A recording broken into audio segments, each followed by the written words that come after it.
ମୋ କଥା ଶୁଣନ୍ତୁ ବାବୁ ମୋ ଝିଅର ବାହାଘର ଏଠି ନହେଲେ ଏ ଅଭିରାମ ଦାସଟା ଶାନ୍ତିରେ ମରିପାରିଲେ ମୋ ଅନୁଟା ତ ଶାନ୍ତିରେ ବଞ୍ଚିଯିବ।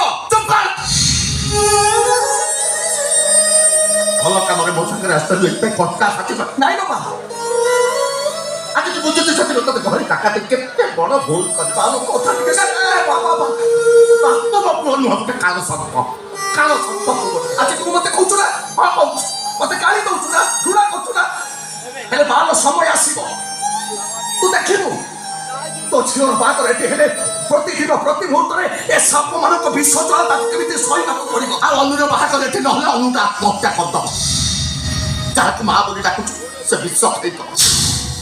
ଆଉ ଟ୍ରେନ୍ ଲାଇନରେ ଶୋଇଛି ହେଲେ କାହିଁକି ନବ ଆରେ କାହିଁକି ବି ତମ କହିଲୁ କାହିଁକି ନା ଓ ଭଉଣୀ ଅନୁ ହଁ କଣ ପିଲାର ମା ହବାକୁ ଯାଉଛି।